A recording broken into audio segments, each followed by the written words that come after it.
que lleva por título Más allá de los montes. Diga conmigo, más allá de los montes. ¿Ok? La cita bíblica en la cual voy a estar desarrollando el pensamiento, primer libro de Reyes, capítulo 20. Primer libro de Reyes, capítulo 20, versos 22 al 29. Quiero pedirle, por favor, si son tan amables, me comparten el enlace en el grupo de WhatsApp para que los demás hermanos que no están hoy acá puedan integrarse a la transmisión. Vamos bien. Bien, listos. Vamos entonces a la palabra. Primer libro de Reyes, capítulo 20, versos 22 al 29. ¿Está conmigo? Ok. ¿Está conmigo? Bueno, voy para allá. Primer libro de Reyes, capítulo 20. Dice la palabra de Dios así. En mi Biblia hay un subtítulo que dice Segunda campaña de Acab contra Siria. Segunda campaña de Acab contra Siria. Primer libro de Reyes, capítulo 20. Y dice entonces la palabra de Dios así. Verso 22 al 29 dice, vino el profeta al rey de Israel y le dijo, ve, fortalécete y considera y mira lo que hagas, porque pasado un año el rey de Siria vendrá contra ti. Usted sabe que llegue Dios y te diga, Iván, aliméntate, fortalécete, escudriña, mira bien dónde estás parado, porque a vuelta de un año se levantará el adversario contra ti.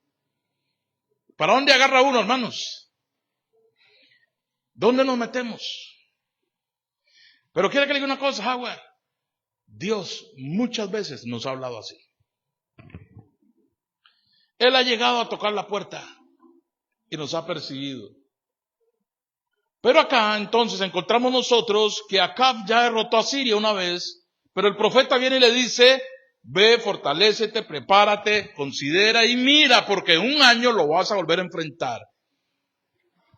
Hoy hay muchas enseñanzas en este mensaje que Dios me ha dado. Hay muchas. Y una de ellas es esta.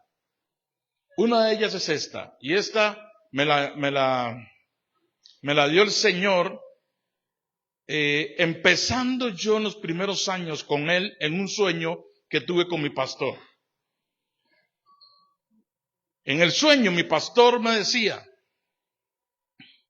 un gigante, para que esté muerto, tienes que cortarle la cabeza. Y nunca he olvidado ese sueño. Y se lo puedo contar a usted tal cual lo soñé la primera vez desde hace 20 años de eso. Y aquí tenemos nosotros a un profeta que le dice a Acab, en un año lo volverás a enfrentar.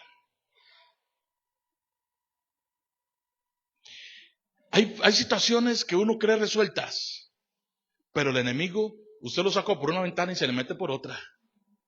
¿Verdad que sí? Usted lo sacó por una ventana y se dice, ay, qué alivio, se acabó. Cuando usted lo está metiéndose por la chimenea.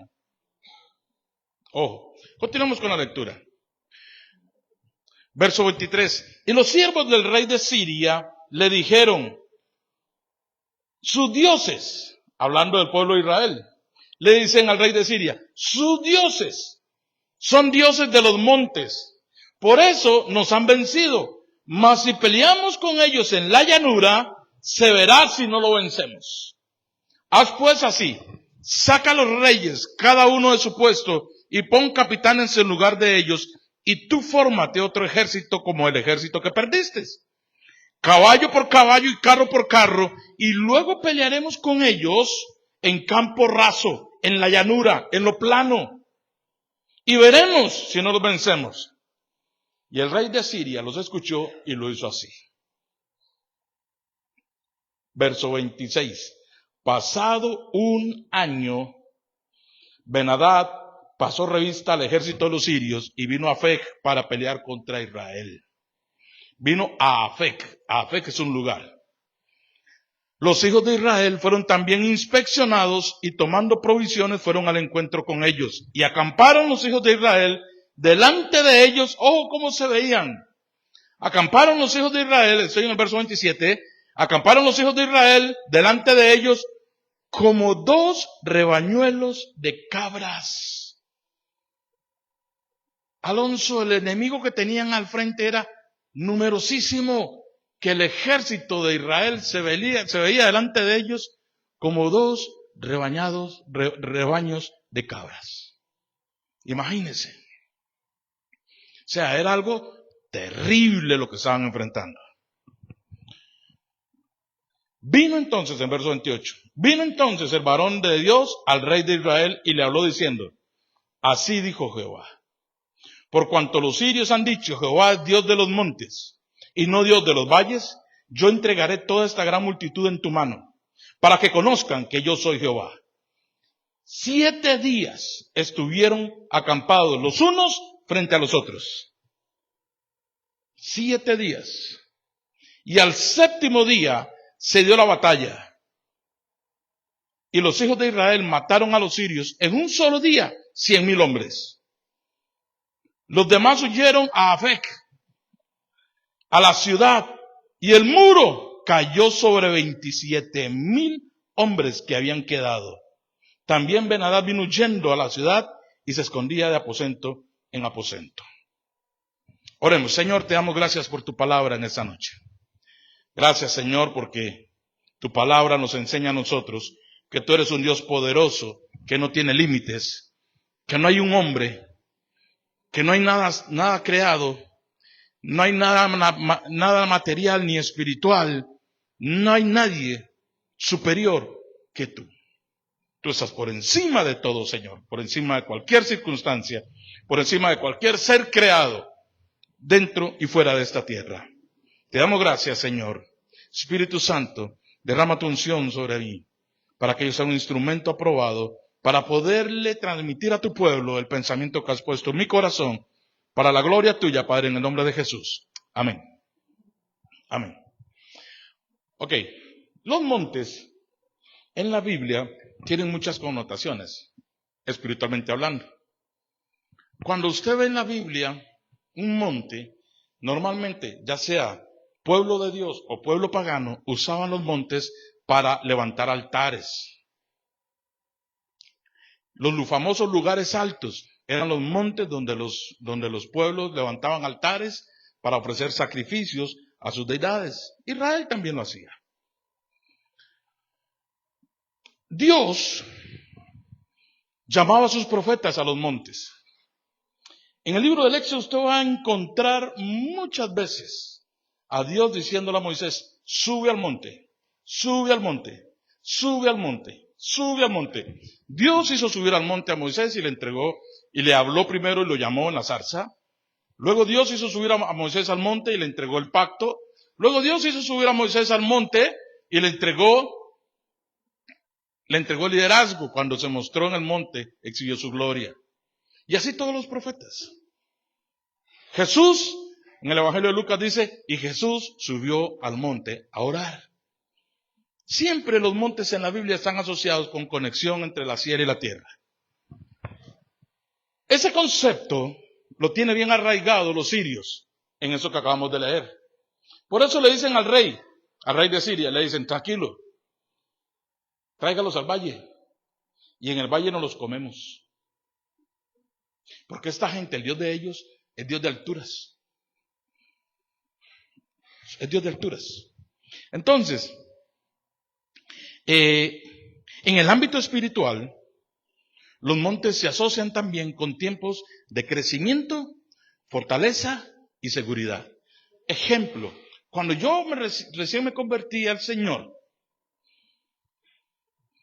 yo siempre he tratado de acomodar esa frase, pero nunca he podido. Bueno, lo vamos a decir así. Porque yo no me convertí, Él es el que me transformó a mí. Cuando yo vine a los pies del Señor, todavía recuerdo que en aquel entonces era muy común escuchar la frase, en el liderazgo, vamos a ir al monte. Y uno recién llegado, uno se quedaba así bateado, Howard. ¿De cuál monte estará hablando esta gente? ¿En serio? Porque ese lenguaje no era normal en mí, en mi vocabulario normal, Clemen. Decía el pastor, voy para el monte. Y yo me imaginaba la montañita. Pero después entendí que se le decía el monte a los tiempos de refrigerio, los tiempos de que se apartaban, se retiraban, buscaban un lugar a solas para tener intimidad con Dios y ahí Dios hiciera lo que tenía que hacer. ¿Ok? En la Biblia era igual. De hecho, eso se trae de la Biblia. De la Biblia. Ahora, los enemigos de Israel creen que Dios es un Dios de monte nada más, porque Israel, Jerusalén, está sentada sobre un monte. Y todo en la profecía, en el libro del Apocalipsis, cuando habla de la gran ramera, se habla que está sentada sobre 7 montes. Entonces, los montes en la Biblia tienen gran connotación. Tienen mucha connotación. Ahora, vamos a ir a la enseñanza. Esa enseñanza tiene 2 enfoques. Dios en la guerra y Dios en la adoración. Digo, amigos, Dios en la guerra y Dios en la adoración. En la guerra, según lo que usted y yo acabamos de leer, los sirios o los enemigos de Israel asociaban a Dios con los montes por lo siguiente. Primero, por la revelación del Sinaí, que eso fue noticia, todo el mundo pagano se dio cuenta que Dios se reveló a Israel en el Sinaí. Todo aquel espectáculo que pasó ahí, eso se dio a conocer. Porque la conexión que les dije antes, las naciones paganas creían, porque ellos también lo practicaban, en los lugares altos tenían sus altares, los altares a Baal, a Acera y a todas esas deidades, estaban en los lugares altos, porque Dios frecuentemente hacía subir a su pueblo a los montes, y porque los israelitas se destacaban por ser buenos arqueros. Los israelitas se destacaban por ser buenos arqueros. De hecho, que cuando Eliseo está por morir, el rey de Israel llega a visitarlo, el viejillo ya está colgando las tenis, está muriendo, y el rey de Israel llega, porque dice, se me va a morir el profeta, y yo necesito palabra del profeta. Nunca lo llegó a visitar, y esperó hasta que se estuviera a punto de morir para ir a buscarlo.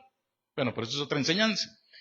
Cuando llega el rey y lo encuentra, el profeta le dice, toma el arco y una flecha, ténsalo con tus manos. Y el profeta pone sus manos sobre las manos del rey y el rey tira la flecha.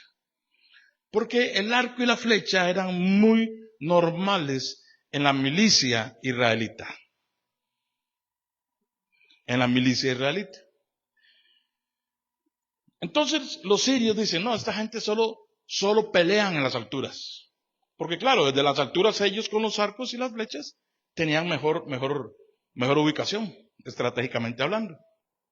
Entonces, por eso es que los sirios le dicen al rey, no, llevémoslos al valle. En el valle nos los comemos todos. Ahí los vamos a hacer trizas. Lo que pasa es que la imagen que tenían ellos del Dios de Israel era la misma imagen que ellos tenían del Dios de ellos. ¿Se acordarán ustedes que cuando Dios desata las 10 plagas en Egipto, cada plaga tenía un enfoque específico para desacreditar o para derribar el argumento de una deidad que en Egipto había? Entonces, las naciones paganas creían que el Dios de Israel se movía de la misma manera que se movían los dioses de ellos. Entonces, si el Dios de Israel era un Dios de los montes, Israel no tenía un Dios para los valles. Entonces, en los valles Israel estaba desprotegido. Entonces, la estrategia militar fue, saquémoslo de la cobertura de su Dios, llevémoslos al valle y ahí los vamos a destruir. Saquémoslo. Y ese es el primer gran error que nosotros, los seres humanos. Ginette, porque esto ya tiene que ver con la tradición. del hombre.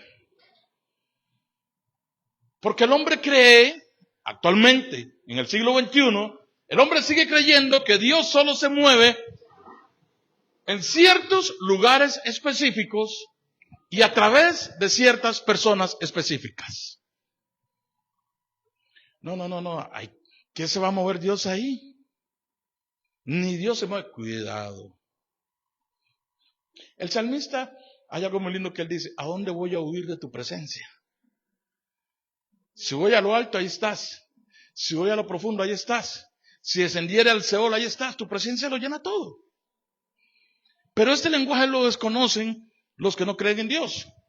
Por eso, Marlon, hay gente que insiste en llevarte a terreno de arenas movedizas porque ellos creen que allí Dios no te va a rescatar. Y hay gente que te tiende trampas. Porque no te están buscando un favor, lo que están buscando es cómo sacarte, Geisel. Porque ellos creen que el Dios de nosotros se manifiesta solo en la iglesia. Ahora, que ellos lo crean no me preocupa. Lo que me preocupa es que nosotros lo creamos. Ahí se tiene que poner la tilde sobre la I. Yo puedo esperar eso de un inconverso, pero de un cristiano que me diga, es que solo en tal iglesia o en tal otra iglesia se respira la gloria. ¿What? Que un cristiano me diga, es que solo cuando predica Marlon fluye la palabra de Dios. ¿Qué?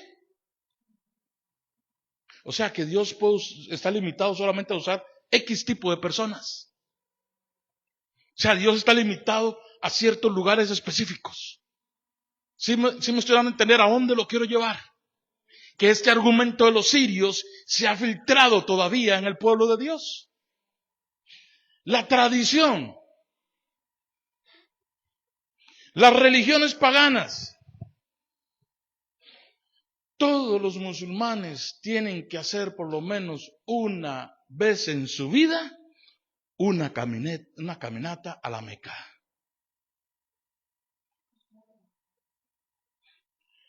Y aquí no andamos muy largo. Aquí no andamos muy largo. Entonces, vaya anotando ahí, porque el Espíritu Santo está hablando, ¿ok? Entonces, ellos se imaginaron que Dios podía ser moldeado a la imagen de sus mismas deidades. Sí, claro, porque yo tengo un Dios que es para la lluvia, y ese Dios solo en invierno funciona. Cuando viene el verano tengo que llamar a otro Dios. Ellos pensaron que el Dios de Israel era igual. La gente sigue creyendo que si te dejan de hacer un favor, te matan. La gente sigue creyendo que tienen potestad sobre tu vida. Las personas siguen pensando en su mente finita que si te hacen un mal, van a acabar contigo. Esta ciudad de Jerusalén fue destruida 2 veces. Invadida más de 44 veces. Asediada más de 23 veces. Y todavía está en guerra. Ahora, ese Israel que está ahí no es este que está aquí. Pero el Dios sigue siendo el mismo. Y Él tiene un pacto con ese pueblo. Pero las naciones insisten en hacernos ver a nosotros de que Dios está limitado. No, Dios no tiene poder para hacer eso. Dios no tiene poder para sanarte. Dios no tiene poder para liberarte de eso. Mire, para que usted sea sano de eso, usted tiene que ir donde un médico. Tiene que ir donde un brujo. Tiene que ir donde un psiquiatra. Para que usted sea libre de eso, venga y tenga 7 sesiones aquí conmigo. 10,000 cada una, pero usted queda libre. Cuidado, iglesia. Cuidado. Porque la tradición se ha filtrado en las paredes de la iglesia de tal manera que es tan sutil y que mucho pueblo de Dios anda igual que los paganos. No sea que bien. Por eso le dije al principio, tú nos convocaste, tú nos reuniste, danos de beber, sacia nuestra sed. ¿Quién? Él. Y si yo canto eso Rosana, y si yo canto eso, y si yo me quebranto cantando con eso, ¿cómo? Báileme ese trompo en una uña, por favor. ¿Cómo es posible que yo mañana diga, ay, yo no sé dónde está Dios? Es inconcebible. Estoy igual que estos sirios. Dios está limitado a esas 4 paredes. Fuera de aquí, estoy solo. Voy como un kamikaze.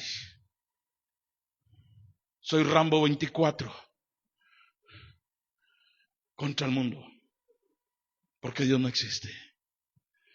Se sabe que hay muchos hijos de Dios que se apartaron y hoy, aunque no lo profesan con sus labios, lo demuestran con su estilo de vida. Porque creen que Dios está limitado. Porque no hubo un milagro. Porque no hubo una sanidad. Porque no hubo no sé qué cosa. Se resintieron con Dios y no volvieron. Dios en mí sigue siendo Dios.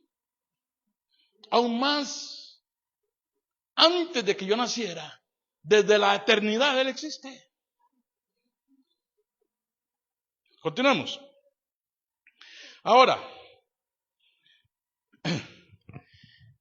ellos creyeron que el Dios de los israelitas era un Dios capacitado para cierto tipo de pruebas, nada más. Nada más. Error nefasto que cometieron porque olvidaron la historia de cómo Dios humilló a Egipto, doblegó a Egipto y cómo Dios abrió el Mar Rojo para sacar a su pueblo. Cómo Dios sustentó a su pueblo 40 años en el desierto. Por eso cuando le preguntaron a Jesús acerca de la viuda que había pasado por 7 hermanos, Él les dijo, erráis porque ignoran las Escrituras. El principal talón de Aquiles de la iglesia es ignorar las Escrituras. Por eso se come el cuento que le soplan de cualquier lado. Vea, le voy a decir una verdad revelada. Este mismo mensaje viene otra persona en lengua extranjera con un traductor, se lo dice a usted, oiga, y aquí son horas de horas en un puro llanto. Y es lo mismo que tu pastor te dijo. Pero como el otro habla en otro acento, entonces el otro tiene más unción. Es cierto. Hay ministerios donde Dios usa a los hombres y las mujeres que tiene ahí y nadie les hace caso. Y llega cualquiera con un acento extranjero y todo el mundo, ¡ay, qué avivamiento hay aquí! Pero es lo mismo que te han predicado por 20 años ahí. Eso es someter a Dios en esquemas humanos. O sea, Dios no tiene la capacidad de usar a un hombre y una mujer que Él mismo levantó en un ministerio. Tiene que traer a otro. ¿Qué le dijo Moisés a Israel cuando estaba despidiéndose de ellos? Profeta en medio de ustedes levantará a Dios.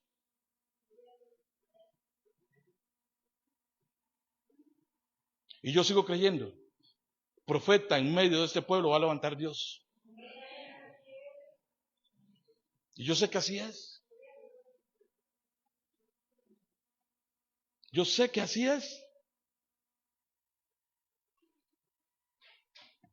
Y si Dios tiene que traer a alguien de afuera, pues que lo traiga. Pero le aseguro que será dirigido por Dios en una misión específica. No para que le predique lo mismo que le ha predicado su pastor. ¿Ok? Pudiéramos pensar, Vladimir, así es como trabaja Dios. Dios escoge los escenarios. Dios escoge las broncas. No, la verdad es que esa bronca es muy fea. Mejor yo no me meto en eso, que lo resuelva Él. Entonces no sería Dios. Entonces no sería Dios. Jesús les dijo, destruyan ese templo y en 3 días lo reconstruiré. No entendieron de qué estaba hablando. Entonces, ponga mucha atención, porque nuestras equivocadas y malas ideas sobre Dios siempre le quitan a Él la gloria. ¿Por qué Jesús no pudo hacer milagros en Nazaret o hizo muy pocos milagros allí? Por la incredulidad. No, hombre, ¿cómo me va a decir usted a mí ahora ¿Cómo me va a venir usted a decir a mí ahora? Oiga, un ejemplo, Marvin y yo que nos conocemos desde que yo tenía menos edad, para no hacerlos pecar. ¿Qué me va a decir usted a mí ahora? Ahora Marvin me va a venir a decir, me va a venir a mí a hablar de palabra. Si yo lo conozco desde hace 40 años, ya me decanté. No se equivoque. No se equivoque. ¿Y usted qué es? ¿Ha estudiado? ¿Qué ha estudiado? ¿Dónde están sus títulos? Usted estudió teología, yo usted estudió esto. Y dígame una cosa, ¿de qué te sirve la teología? Si ni siquiera entendés cuál es la misión de la iglesia. Hay gente que se mete en tanto estudio que al final se desvían. Entonces ahora necesito un doctor en divinidades para que predique en la iglesia. Porque de ahí para abajo no recibimos a nadie. ¿Ok? Semejante bronca tengo. Porque el primero soy yo. Tengo que bajarme solo. Y así vamos nosotros creyendo que Dios hace acepción de personas. ¿Viene una persona a la iglesia? Vamos a ver cuánto dura. ¿Usted sabe cuánto trabajo le cuesta a un inconverso acercarse a una iglesia? Quizás usted nació en una iglesia cristiana y no tuvo que pasar por ese enorme desafío. Pero ¿cuánto trabajo le cuesta a uno poner un pie a una iglesia cristiana? Para que llegue alguien y diga, a ver cuánto le dura. Ganas dan de decirle que le importa. Porque tenemos la mentalidad de que Dios solo se mueve en ciertas esferas.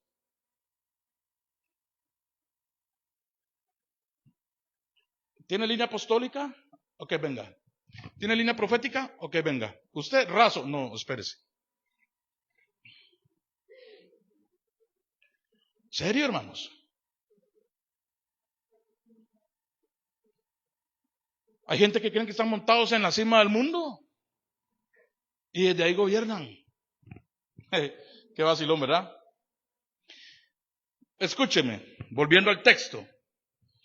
Nuestros enemigos no van a descansar hasta vernos a nosotros derrotados. Esa es una verdad bíblica. Satanás no va a descansar hasta vernos destruidos. Ese es su trabajo. Y se esfuerza por hacerlo. Se esfuerza por cumplirlo, por llevarlo a cabo. Cuando el Señor te concede una victoria, debes tener algo presente. Por cada victoria que el Señor te conceda, hay 10 luchas más que te están esperando. Porque Satanás no descansa. Y no estoy profetizándole a nadie, pero es la realidad.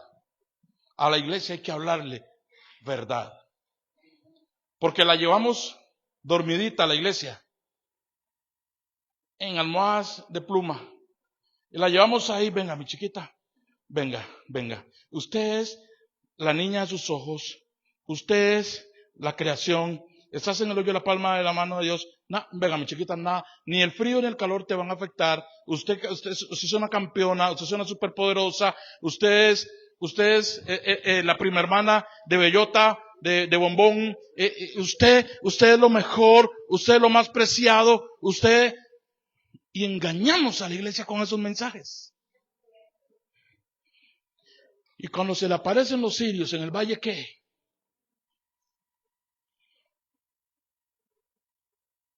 ¿Dónde están bombón y bellota?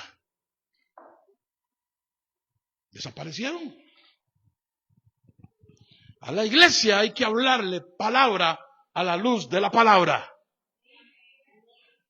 Porque una cosa es que yo hable palabra a la luz de mis emociones y otra cosa es que yo hable palabra a la luz de la palabra. Los sirios pensaban que el Dios de Israel estaba limitado a los montes. Tu enemigo, ay pastor, yo no tengo enemigos, siga durmiendo de ese lado y no se cobije.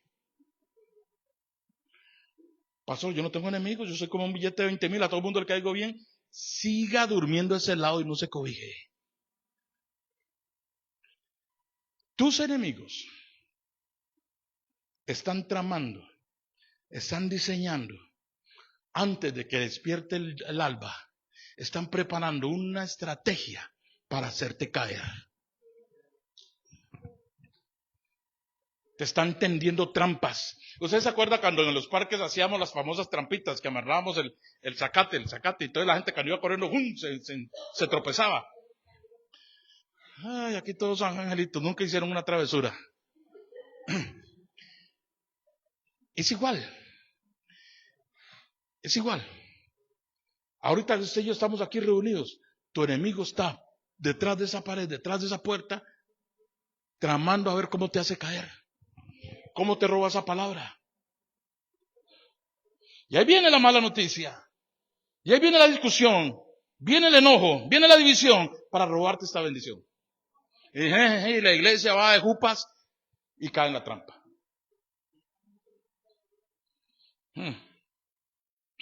Si no te puede vencer de una manera, va a buscar la manera de vencerte de otra. Esté preparado, esté preparada.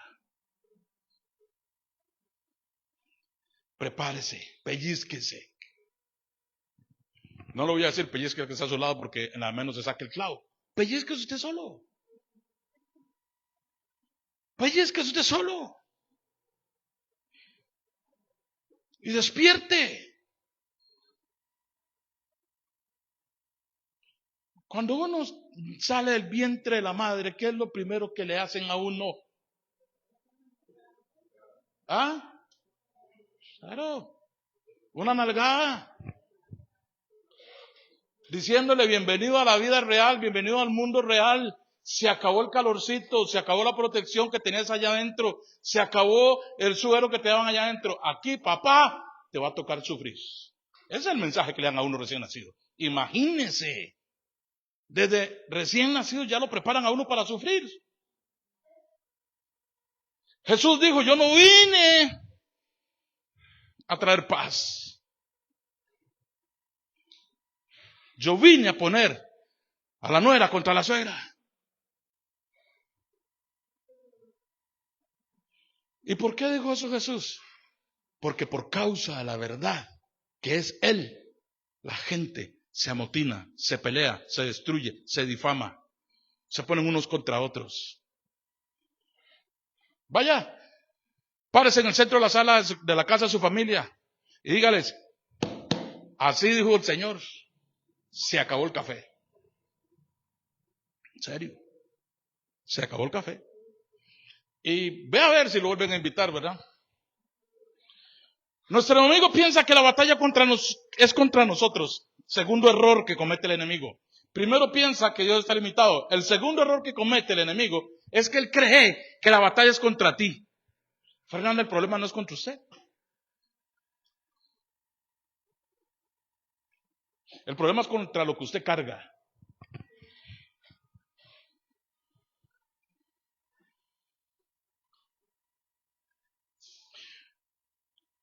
Una vez estaba postrado en la sala de mi casa, eran como las 2 de la mañana, hace ya muchos años. Y estaba postrado, y de un pronto a otro sale un bicho. Pegaba en el cielo raso. Era inmenso. 3 experiencias sorprendentes he tenido yo. Esa, con una bruja y con un ángel. Y ese bicho pegaba en el cielo raso. Y yo estaba postrado, buscando una dirección de Dios. Ese era un guardián enviado por Satanás.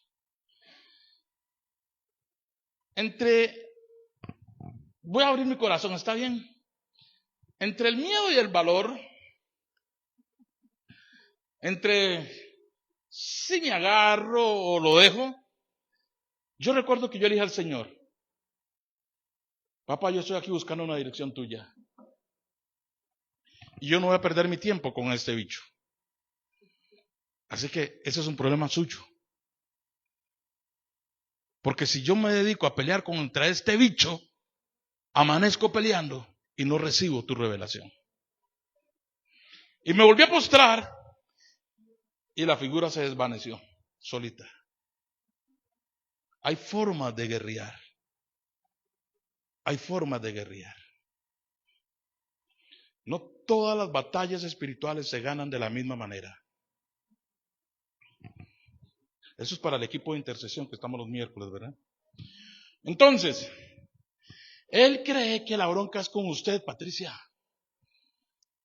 Melissa, él cree que ahora sí la tengo donde la tenía y ahí la voy a desbaratar. Lo que no sabe es que detrás de Patricia, detrás de Melissa, está uno más grande que él. Uno que es poderoso gigante. Jehová de los ejércitos es su nombre.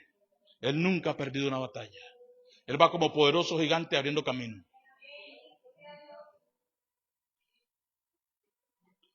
Él cree que te va a aniquilar. Pero si tu corazón permanece pegado a él, te darás cuenta de que no vas, María, ni a tener que mover un dedo.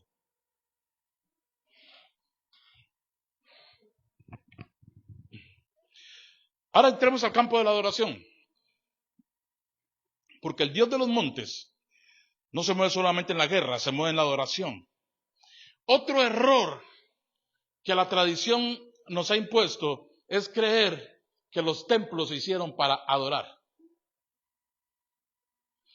La iglesia del libro de los Hechos se reunía no para predicarse unos a otros, se reunía para testificar de lo que ya Dios había hecho en casa. Pablo llegaba a Jerusalén no a ministrar y a predicarle a Pedro, a Jacobo, a Juan, no. Él llegaba a dar un informe. Esto y esto y esto y esto y esto hizo el Señor en este viaje. La iglesia del libro de los Hechos se reunía para testificar. La iglesia del siglo XXI se reúne para chismear. ¿Quién vino? Mírala. Qué vestido, qué zapatos. Vea Joel. Poco le falta por venir ya y todos charchalados. ¿A usted qué le importa? Lo que importa es que él vino y se acabó. Gracias a Dios porque aquí eso no pasa. Dígame, hermanos, por fe, aunque sea.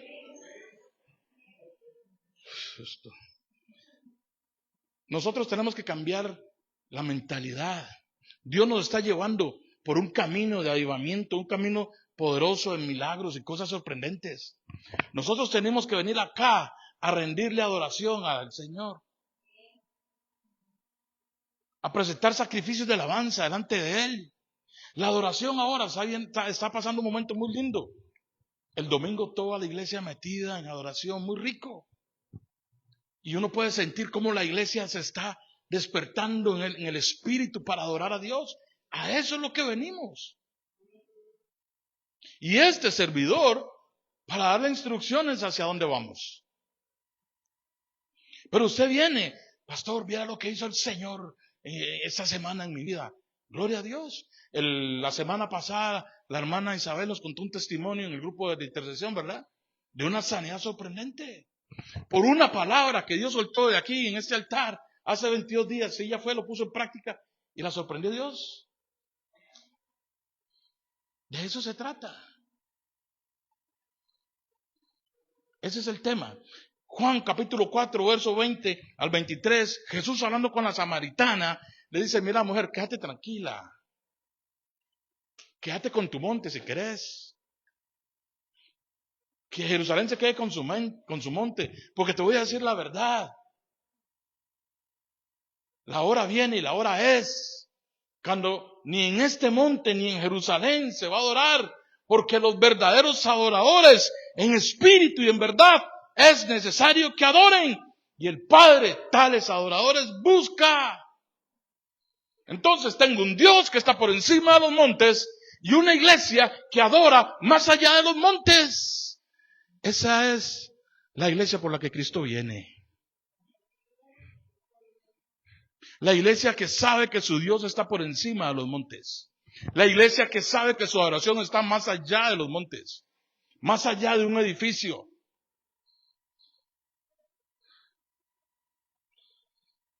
Esa es la iglesia por la que Cristo viene. Esa iglesia es usted, soy yo. Eso es lo que va a hacer que la gente empiece a venir, a congregarse.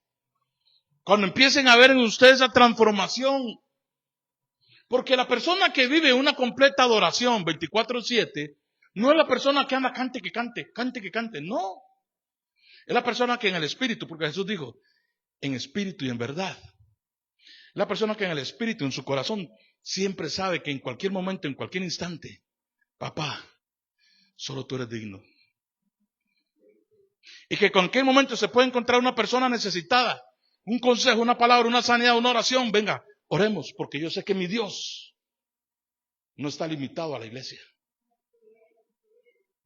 Entonces, ¿qué le estoy diciendo? Ojo, que tiene oídos para oír, oiga. Lo que le estoy diciendo es que no agarre eso. Pastor, es que tengo un enfermo del hígado. ¿Usted puede venir a orar? No, no voy a ir. En serio, hermanos. ¿En serio?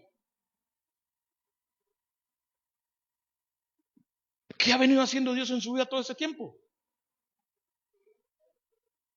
¿O ha querido usted andar montado en carreta toda la vida? Bájese y empuje.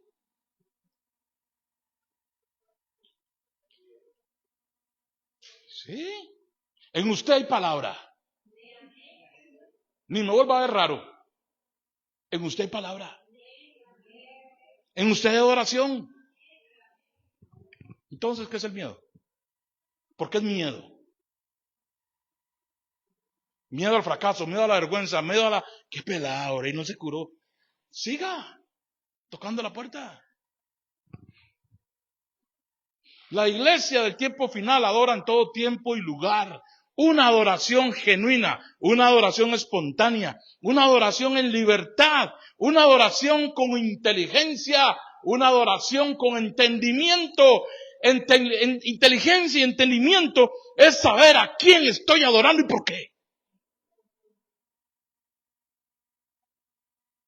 Pero adoración no es que me aprendí un canto y que yo iba cansado del camino. Padre, gracias. Eso no es adoración con inteligencia ni con entendimiento. Eso es que estás repitiendo lo que te enseñaron. Pero la adoración con inteligencia y con entendimiento es la que sale de un corazón despedazado. Que en el suelo dice, ¿sabe qué, papá? ¿Sabe qué? Como dijo el salmista, ¿por qué te abates, alma mía, dentro de mí? Si aún he de alabarle. Señor, se puede caer el mundo entero, pero yo sé que usted sigue siendo Dios. Y mientras usted siga siendo Dios, yo de esta salgo porque salgo. Salgo porque salgo. No sé si hoy, no sé si mañana, no sé si en 6 meses, pero es que salgo, salgo. ¿Cómo costó cambiar el rostro, hermanos? Iglesia, cuando estás en el monte espiritual eres inalcanzable. Eres inalcanzable. ¿Usted sabe cuál es? ¿Qué es lo último? ¿Qué es lo que tienes que tener más resguardado en tu corazón? Que Satanás no te puede robar y el día que te lo robe te desarmó por completo. La adoración. El día que un problema, el día que una dificultad, el día que una contienda te robe la adoración a Dios, perdiste la batalla. Perdiste ese rumbo. Se te nubló todo. Dejaste botado a Dios. A partir de ese momento vas a caminar en tus fuerzas, en tu sabiduría, en tu conocimiento y en tu experiencia. Pero cuando estás quebrado, como la vasija rota que hablamos la semana pasada, y aún hecho pedazos, Tú le dices, ¿sabes qué, papá? Tú eres el alfarero y yo soy el barro. Y aunque estoy quebrado en este momento, yo sé que tú tienes el poder para reconstruirme pieza por pieza. Porque tu palabra dice que en tu libro están anotadas todas las cosas acerca de mi vida sin que falte una sola. Eso es adoración con inteligencia y con entendimiento. Los cantos son una dirección. Israel cantaba para hacer entrar al pueblo en la adoración. Pero la adoración no es el canto en sí. Cuando Dios te dice, en medio de una administración, iglesia, dale cántico nuevo a Dios, todos se vuelven a ver. Oiga, ¿cuál es esa? Cántico nuevo, no me la sé. ¿En serio? Eso pasa. Se vuelven a ver todos así como, ¿qué están pidiendo? Porque no sabemos qué es un cántico nuevo. Y no, pues es que disculpe, yo no he ido a ninguna escuela de música. Es que no es una escuela de música. El cántico nuevo sale del espíritu, sale del corazón contrito y humillado. Es una alabanza a Dios genuina, más allá de la música. Pero si nos cuesta, Howard, decir aleluya, ¿cómo vamos a sacar un cántico nuevo? Pero hay que empezar a hacerlo. Mira, iglesia, la estrategia por excelencia de Satanás es el desánimo. Él va a buscar cómo bajarte las pilas en todo momento. Si te ve inyectado, aleluya, gloria a Dios, manda el fuego, manda el fuego. Va a buscar la manera como cortarte la luz.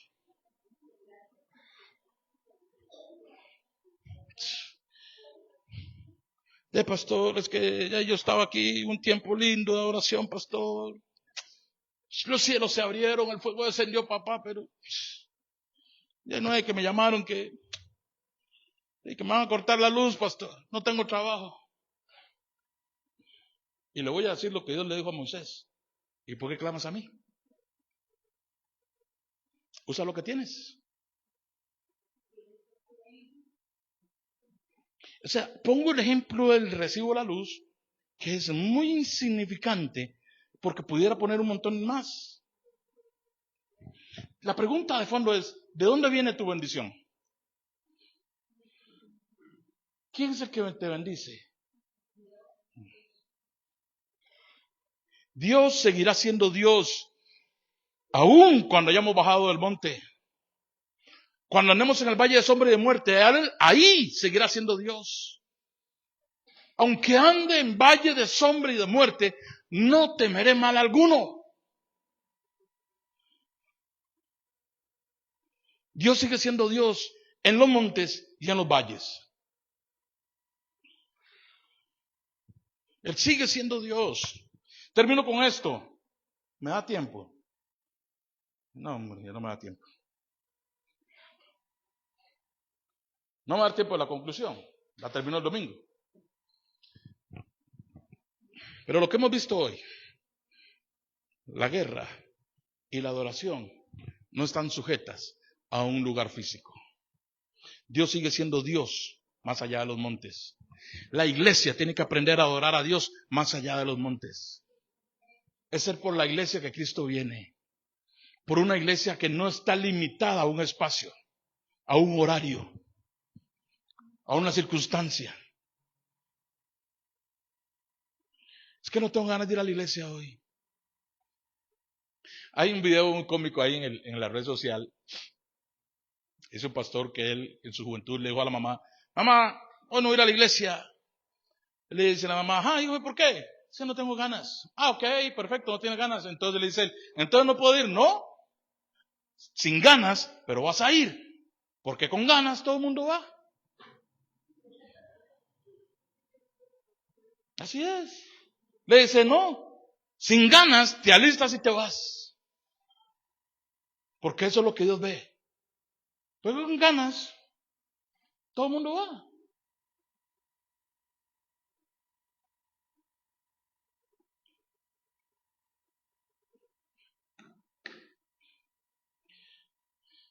Estamos en un tiempo muy lindo para este ministerio. Y yo le pido a usted de verdad que me ayude a orar en esa línea. Que Dios siga trayendo este despertar y este mover, este sacudir. Que en el momento nos puede resultar un poco, a veces siente uno que se está tomando un hombre grande, ¿verdad? Ese remedio que es más amargo que una hiel. Pero pasará. Y vas a ver la bendición que es para tu vida. Tenemos una lucha fuerte allá afuera. No se crea usted que Pavas va a armar un carnaval dándonos la bienvenida a nosotros. En ningún lado la iglesia de Cristo es bienvenida. Entonces, ¿qué espera que le haga el vecino a usted si ya se dio cuenta que usted está viniendo a la iglesia? ¿O usted cree que lo va a invitar a un café? Mira, te voy a invitar a un café porque está yendo a la iglesia. Me di cuenta, vecino, qué carga, qué canis, vení, contame. No, hombre. Ponga los pies sobre la tierra. Hemos sido llamados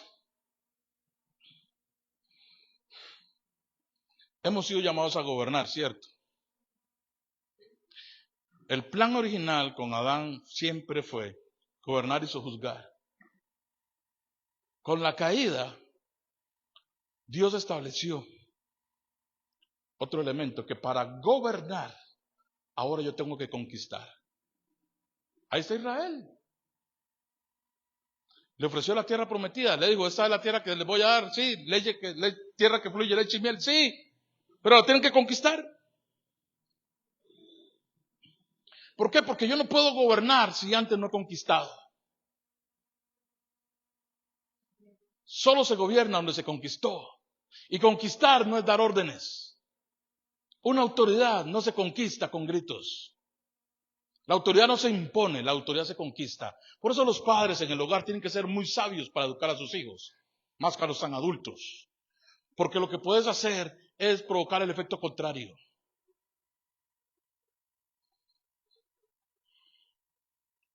Pero si la iglesia de Cristo ha sido llamada a gobernar, la iglesia tiene que aprender a conquistar. Y para que la iglesia de Cristo pueda conquistar, tiene que conocer bien la naturaleza de su conquistador, la naturaleza de su Dios, y cómo Dios opera, y cómo Dios se mueve. Amén. Aquí lo devolví otra vez al principio, pero el domingo terminamos. Amén. Dale un aplauso al Señor por la palabra.